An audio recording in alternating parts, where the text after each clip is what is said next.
Hello everyone, welcome to our channel. Myself Srishti Agarwal. एक बार फिर से स्वागत है आप सभी का स्कूल राज थ्योरी में। कक्षा 3 के लिए पर्यावरण अध्ययन पाठ्य पुस्तक हमारा परिवेश भाग 1 का हम सॉल्यूशन देख रहे थे। अब तक हम देख चुके हैं अध्याय संख्या 1 से लेकर के अध्याय संख्या 9। हमने सीखा और समझा 1 और 2 के कंप्लीट सॉल्यूशन। अगर आपने कोई भी वीडियो मिस कर दिया है तो आप हमारे चैनल की प्लेलिस्ट से चेकआउट कर सकते हैं। आपको एक ही वीडियो में उस पर्टिकुलर चैप्टर से रिलेट पूरा जो एक्सप्लेनेशन है वो मिलने वाला है। साथ के साथ आपको आकलन, गतिविधि और अभ्यास प्रश्न भी एक ही वीडियो में मिलने वाला है, उसी वीडियो में जिस भी हम चैप्टर का वीडियो देख रहे हैं। साथ ही आपको पोस्टर, चित्र निर्माण करना हो, कोई भी क्वेश्चन हो, एक भी क्वेश्चन मिस नहीं किया गया है। पूरे यूट्यूब पर आपको ऐसा कोई भी वीडियो नहीं मिलेगा जिसमें आपको एक ही वीडियो में सब कुछ मिल गया हो, तो एक बार जरूर से चेकआउट करेगा। अब हम स्टार्ट करने जा रहे हैं चैप्टर 10 अध्याय 10 तारों भरा आकाश। तो चलिए फटाफट से स्टार्ट करते हैं। अध्याय 10 है तारों भरा आकाश। तो तारे तो आप सभी ने देखे ही होंगे आकाश में, तो उसी से रिलेट यहाँ पर अवलोकन किया गया है, रात का अवलोकन। शिक्षक कहते हैं जब सूरज डूब जाता है और रात हो जाती है तो आपको कैसा महसूस होता है। तो बच्चों में से रवि बोलता है सर थोड़ा अजीब लगता है क्योंकि चारों तरफ अंधेरा हो जाता है। राहुल बोलता है सर मुझे तो अंधेरे में थोड़ा डर लगता है। नीना बोलती है लेकिन मुझे अच्छा लगता है क्योंकि तब चांद और बहुत तारे दिखते हैं। शिक्षक बोलता है बहुत बढ़िया, क्या अंधेरे में सब कुछ साफ दिखाई देता है। अजय बोलता है नहीं, दिन की तरह जो है रात में साफ नहीं दिखता, कुछ वस्तुएं तो धुंधली दिखती हैं। शिक्षक कहते हैं सही कहा, रात में हमें क्या क्या दिखता है जो दिन में नहीं दिखता, बताओ। तो सोनू कहता है हम चांद और तारे देख सकते हैं। माया कहती है हाँ, कभी कभी तारे बहुत ज़्यादा चमकते हैं। शिक्षक बोलते हैं हाँ, दिन में चांद और तारे कहाँ चले जाते हैं। रवि बोलता है कभी कभी तो चांद दिखाई देता है पर तारे तो कभी नहीं दिखते। राहुल बोलता है सर शायद सूरज की रोशनी में, तेज रोशनी में हमें वो दिखाई नहीं देते हैं। शिक्षक बोलते हैं सही, दिन में सूर्य की तेज रोशनी के कारण आकाश नीला दिखाई देता है जिससे तारे अदृश्य हो जाते हैं, लेकिन रात में आकाश साफ होने पर तारे अधिक दिखते हैं। शिक्षक सभी को रात में आकाश देखने के लिए प्रेरित करते हैं। तो शिक्षक बोलते हैं क्या आपने कभी तारे गिनने की कोशिश की, आसमान में कितने तारे हैं। नीना बोलती है हाँ बहुत ज़्यादा, मैं नहीं गिन पाई। शिक्षक हंसते हुए बोलते हैं हाँ, तारे इतने ज़्यादा होते कि गिनना मुश्किल हो जाता है। क्या आपने ध्यान दिया कि सभी तारे एक समान चमकते हैं। सोनू बोलता है नहीं, कुछ ज़्यादा चमकते हैं और कुछ हल्के से दिखाई देते हैं। शिक्षक बोलते हैं अरे वाह, ये तो बहुत अच्छा अवलोकन है। कुछ तारे हमारे पास होते हैं, कुछ बहुत दूर, इसलिए उनकी चमक अलग अलग दिखाई देती है। क्या तुम जानते हैं कुछ तारों के खास नाम भी होते हैं। माया बोलती है हाँ, मैंने सुना है ध्रुव तारा हमेशा एक ही जगह दिखाई देता है। शिक्षक बोलते हैं बिल्कुल सही, ध्रुव तारा हमेशा उत्तर दिशा में दिखता है। इसके अलावा सप्तऋषि मंडल और ओरायन जैसे नक्षत्र भी होते हैं। अब अगली बार जब आप रात में आकाश देखो तो इनमें से किसी एक को पहचानने की कोशिश करना। तो सप्तऋषि मंडल आपको दिखाई गया है, रेखा खींच, लास्ट वाला जो स्टार है उससे रेखा खींचते हुए हमें ध्रुव तारा दिखाई देता है। ठीक है, तो बच्चे उत्साहित हो जाते हैं और अगले दिन अपने अवलोकन साझा करने का वादा करते हैं, यानी देखने का वादा करते हैं। तो यहाँ पर गतिविधि दे रखी है। गतिविधि रात में जब आप आकाश को देखते हैं तो क्या क्या दिखाई देता है, बताओ। क्या आपने कभी देखा है सभी तारे एक जैसी चमक नहीं होती हैं, कुछ अधिक चमकते हैं, कुछ हल्के, ऐसा क्यों। चित्र बनाकर बताओ कि दिन के आकाश और रात के आकाश में क्या अंतर है, कौन कौन से तारे ज़्यादा और कौन कौन से तारे कम चमकीले होते हैं। एक काले कागज पर तारों की दिशा के अनुमान से निशान लगाएं। अवलोकन करना है चांद के बदलते स्वरूपों को और आकार को पहचानना। ठीक है, तो यहाँ पर चित्र दे रखा है, छोटा सा होता है पहले, फिर बड़ा होता है, फिर बड़ा होता है, फिर फुल मून दिखाई देता है, फिर घटता हुआ जाता है। तो ये पूरा 29 दिन तक कार्यक्रम चलता है चंद्रमा का, और लास्ट में आपको बिल्कुल नहीं दिखाई देता है। ठीक है, जिसे अमावस्या बोला जाता है। पूर्णिमा पर पूर्ण चांद दिखाई देता है। 15-15 दिन का स्लॉट होता है, शुक्ल पक्ष और कृष्ण पक्ष इसका नाम दिया गया है।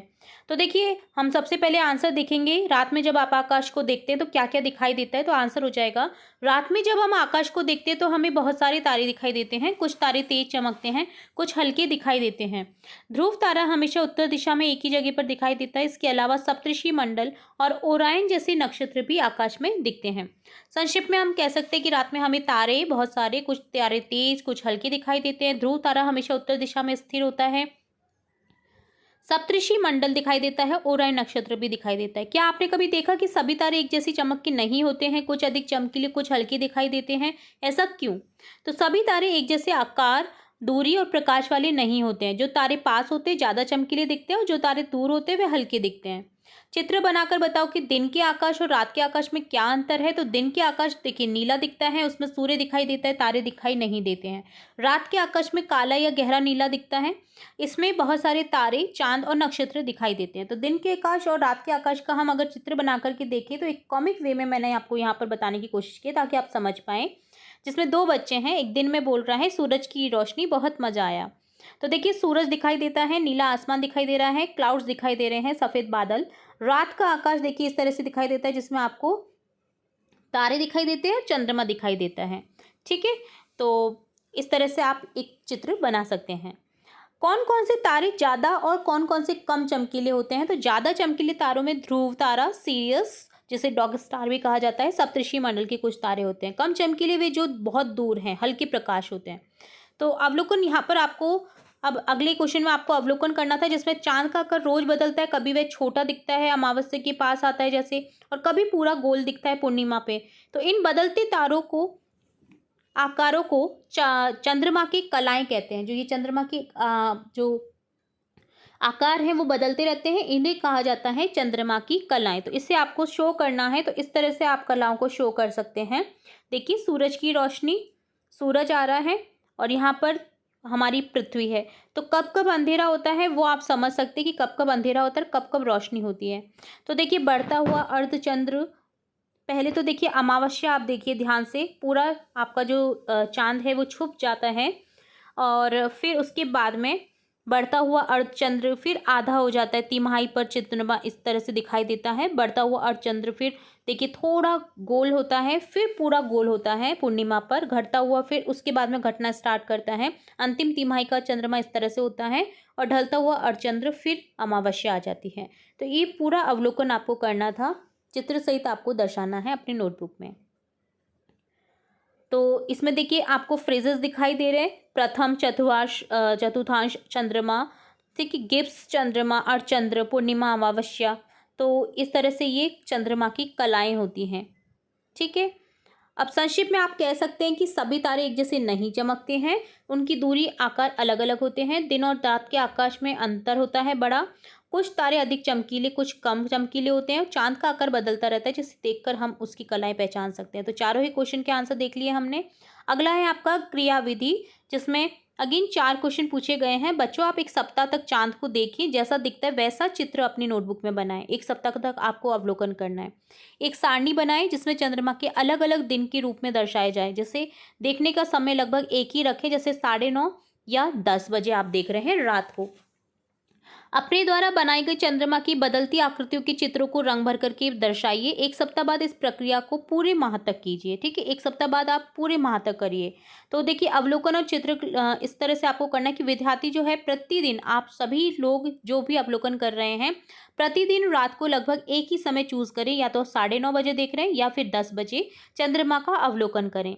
उसका जो आकार दिखे अपनी नोटबुक में बनाए, जैसे जैसे आपको दिख रहा है। उदाहरण के लिए पहले दिन जैसे आपने देखा तो आधा चांद दिखाई दिया, अर्धचंद्र, दूसरे दिन थोड़ा बड़ा आकार, तीसरे दिन थोड़ा और बड़ा, इसी तरह पूर्णिमा तक के आकार को चित्रित करें। अब चंद्रमा के विभिन्न रूपों की सारणी बनानी है आपको, जो भी अवलोकन कर रहे हैं। तो अलग अलग दिनों के रूप में आपको दर्शाना है इसे। तो पहला दिन बहुत छोटा आपको दिखाई दिया, जो कि कृष्ण पक्ष या शुक्ल पक्ष का चांद हो सकता है, ठीक है, जिस भी दिन आप देख रहे हैं। दूसरा दिन थोड़ा और बड़ा दिखेगा, तीसरा दिन आधा चांद दिखेगा, चौथा दिन आधे से बड़ा, पांचवा दिन लगभग पूरा, छठा दिन पूर्णिमा के पास, सातवां दिन पूर्णिमा का चांद। तो इस तरह से आप अवलोकन करें और इस सारणी में आपको दर्शाना है कि किस तरह से दिखाई दे रहा है। चित्र भी आप दर्शा सकते हैं।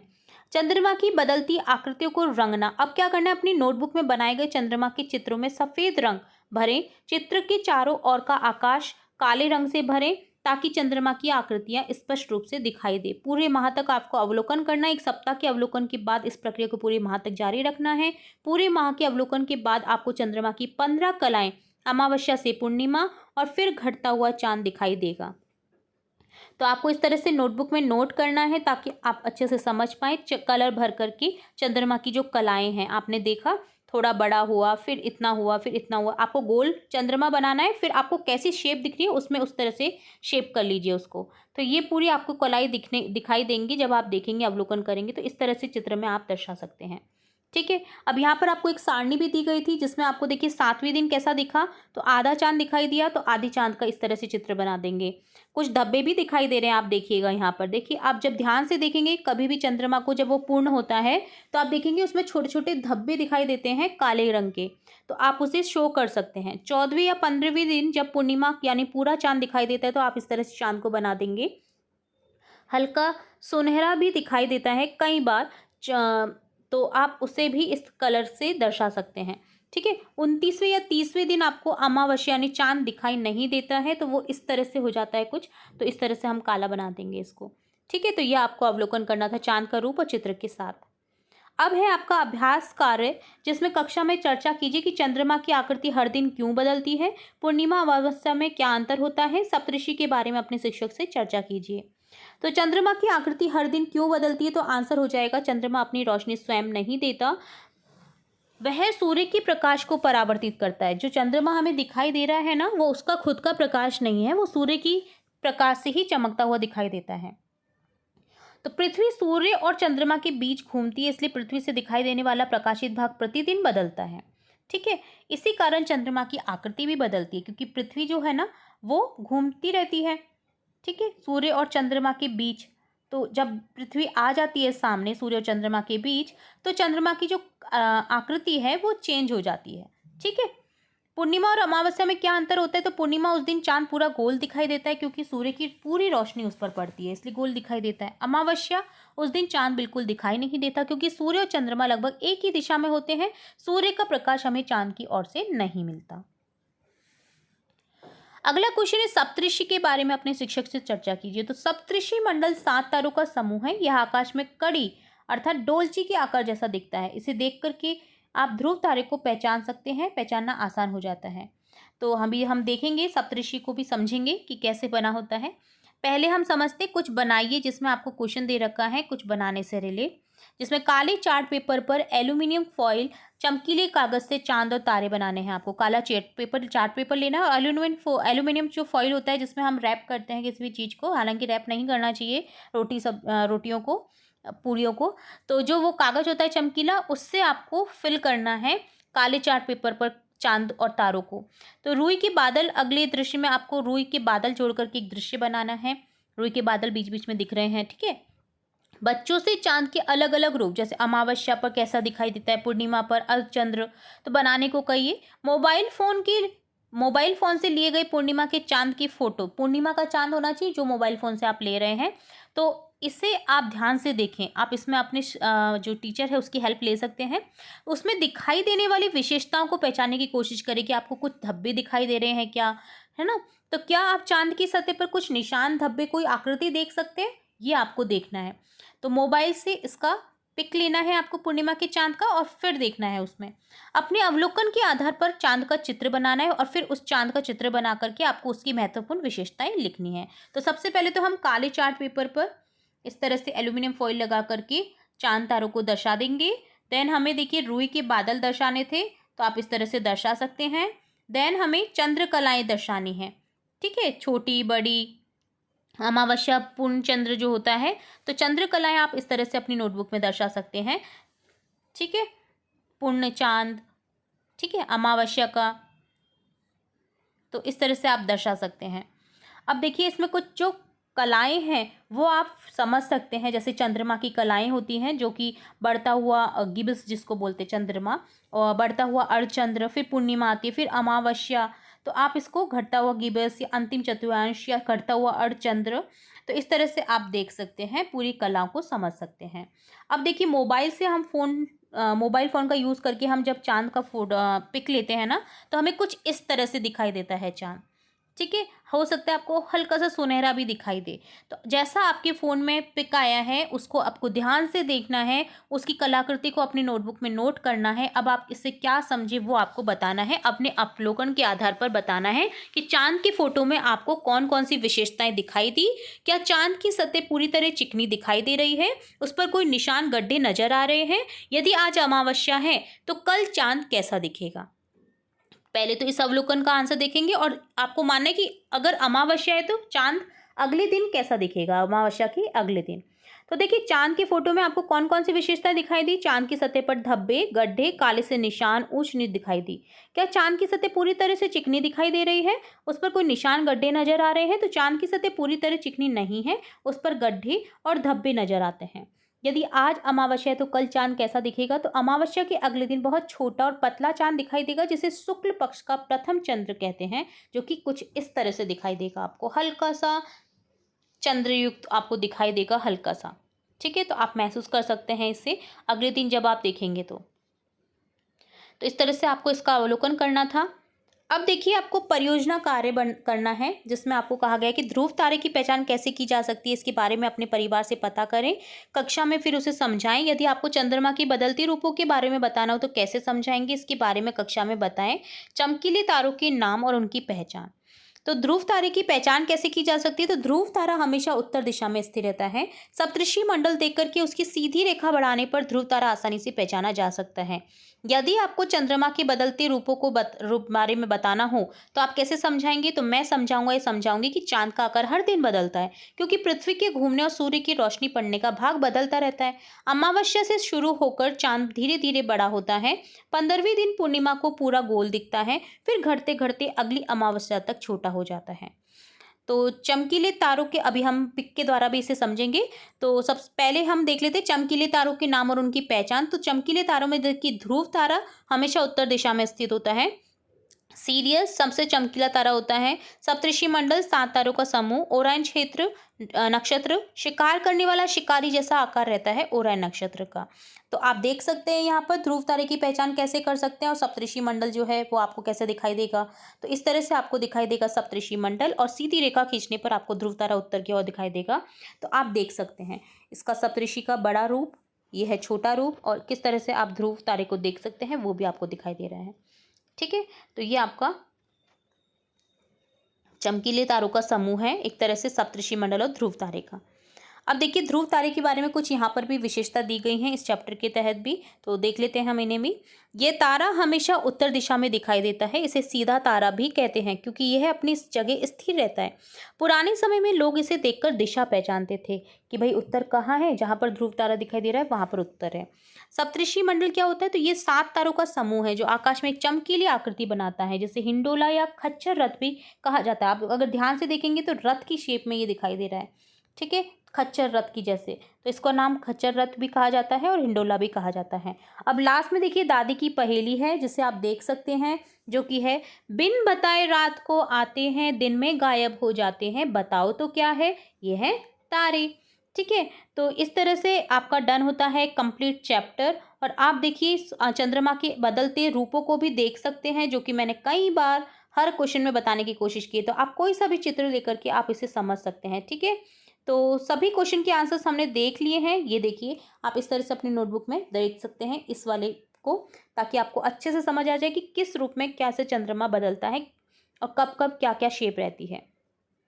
तो डन होता है आपका कंप्लीट चैप्टर, जिसमें हमने स्टार्टिंग से लेकर एंड तक सभी क्वेश्चन के आंसर देखे, जिसमें आपने देखा सभी चित्रों से रिलेट भी हमने एक एक क्वेश्चन का आंसर देखा है। एक भी क्वेश्चन आपको ऐसा नहीं देखने को मिला होगा जिसमें मैंने आपको ये कहा होगा कि ये आपको स्वयं करना होगा या फिर आप ऐसे कर सकते हैं और बताया नहीं है। ठीक है, तो इतनी मेहनत की जाती है, तो वीडियो के लिए लाइक तो बनता है, और एक कमेंट भी करा करिए कि आप कहाँ से बिलोंग करते हैं, कहाँ से मेरा वीडियो देख रहे हैं, आपका नाम क्या है। तो मुझे इससे खुशी मिलती है, मैं मोटिवेट होती हूँ कि हाँ आप लोग कहाँ से जुड़े हुए हैं मुझसे। ठीक है, तो इस तरह से डन होता है कंप्लीट चैप्टर अध्याय 10 तारों भरा आकाश। वीडियो अगर पसंद आया तो वीडियो को लाइक करें, चैनल को सब्सक्राइब करें, बेल आइकन पर क्लिक करना बिल्कुल ना भूलें, वीडियो को शेयर करें अपने फ्रेंड्स के साथ, और नेक्स्ट नोटिफिकेशन के लिए आपको बेल आइकन पर क्लिक करना जरूर करना है, ताकि जब भी मैं नेक्स्ट वीडियो अपलोड करूँ तो तुरंत से आपको नोटिफिकेशन के थ्रू मिल सके। फिर मिलेंगे नई वीडियो के साथ, तब तक के लिए धन्यवाद।